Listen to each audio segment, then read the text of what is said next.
Hello. Welcome tonight in this very sad um, evening with sad music. Welcome to my analysis of this very deeply touching prelude in B minor, Opus 28, number 6. I agree with Georges Sand, who said that this particular prelude makes our soul feel extreme sadness. And that's really true. I don't know if you are used to such a performance like I just presented for you with the tempo like this, very slow. But talking about the tempo, to start with, Chopin writes lento assai, which means very, very slow. So in fact, he wants it very slow. And it cannot be too slow, I think, because the phrases are not so long. And this prelude is creating a very special atmosphere. Surprisingly, Chopin wrote it before his trip to Mallorca. So but we can't argue, I think, about the fact that it was written deeply from his heart when he felt bad, because that time he still has this way of autotherapy to write sad music to bring out his emotions, and maybe it made him feel better. Who knows? He showed us his inside, his soul suffering, far from family, far from Poland, probably with his heart broken. We don't know exactly when this was written, but we can presume. But let's just start analysis, because there are quite many things that might surprise you. First of all, the accompaniment. This time the accompaniment is in the right hand, of course. The left hand has the story to tell. This accompaniment is very special. It's not typical. Just let's take a look.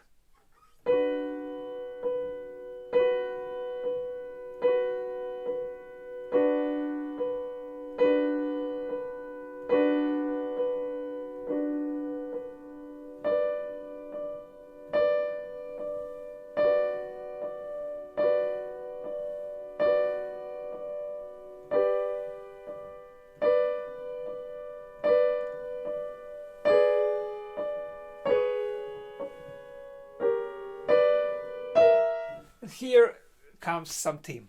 Okay, so what is so special about this accompaniment? Probably you've heard.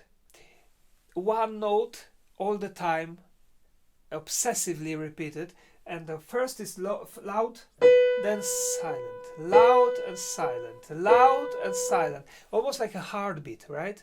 Loud and silent, loud and silent. Definitely it's a kind of the symbol of time, like the time is going, time is passing, or something like that. Very, very sad music, and it's like that all the time. Now the melody of the left hand, and the melody of the left hand is very symbolic. Even if we don't want to talk about persons, if we talk about pure music, it's still symbolic. Let's look at this. It starts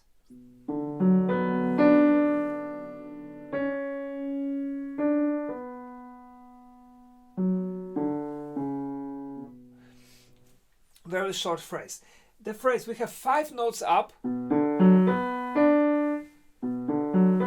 So it's definitely a symbol of rising, right? It's as if, you know, it's as if somebody is laying on the floor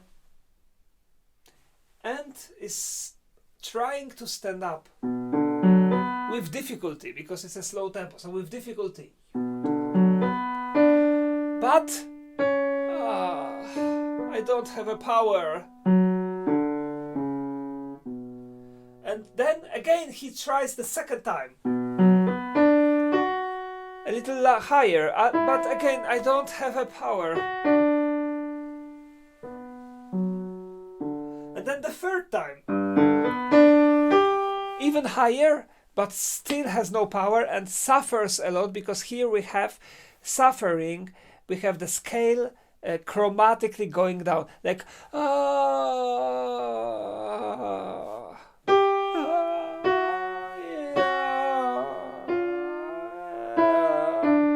this is so expressive, this moment. And then after this moment, the right hand comes with the theme. The theme which answers, maybe comfort, the left hand. It appears only one time in this piece, but is extremely important. Let's listen to this and analyze this.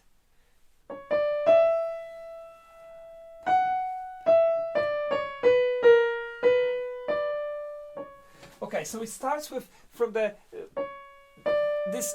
Now this is the third note is important. Long, and then so long, and then 5 scale going down, and then the end. 2 last notes are repeated by him. So he takes her words and continues to stand up. So,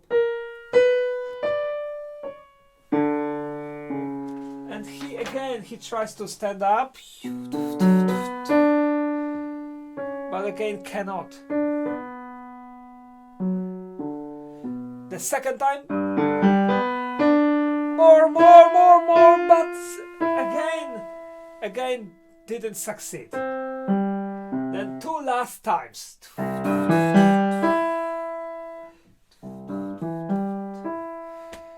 Cannot. And then what happens next?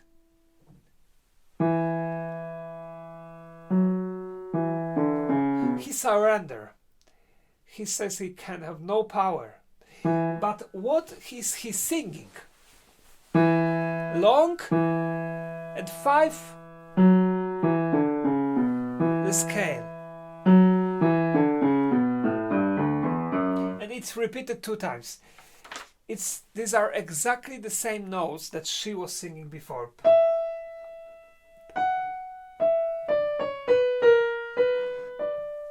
So it's a deeply thought of piece.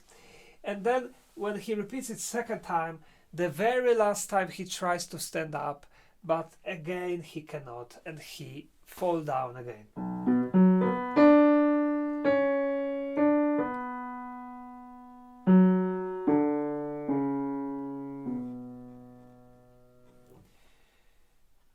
So that's it. This is a symbol. Now, when I was recording the Polish version just before this one, I was talking about the same things, of course, and then when I said that it's like a symbol of standing up, rising up, and then falling down all the time, suddenly, during my video, it came to my mind that maybe it also can be a symbol of Poland, a symbol of uprising, symbol of our fight for the independence. Every time we tried to stand up, but we couldn't. But it's of course a very far connection. It can be, it's very touching, but it doesn't have to be. Definitely the music has this kind of energy. This is for sure, it's objective. We don't have to go into stories behind the music, we can do it. I, as a pianist, I think I'm bound to do it. I don't have to talk I don't have to tell the audience always about what I want to, what I see or what I feel, but I have to transmit this through the music. Only then the music is about something. The music cannot be about nothing, because the music always expresses something, and especially this kind of music. So here I wrote, when I was working on this piece, I wrote here that it's like a very sad story. Then I wrote a terrible sadness, and I wrote again, I wrote to myself, you should play like the way that all the listeners should change for stone. I wrote it in Polish, but you know, suddenly we become a stone, like we don't move, we don't breathe, nothing. That's how sad it is. For me, this music is very deep and almost like existential. So that's why I played for you once more now at the end of this video, because I think the analysis is done. The rest stays in our imagination. Okay.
Thank you very much, and see you again in the next episode. Bye bye.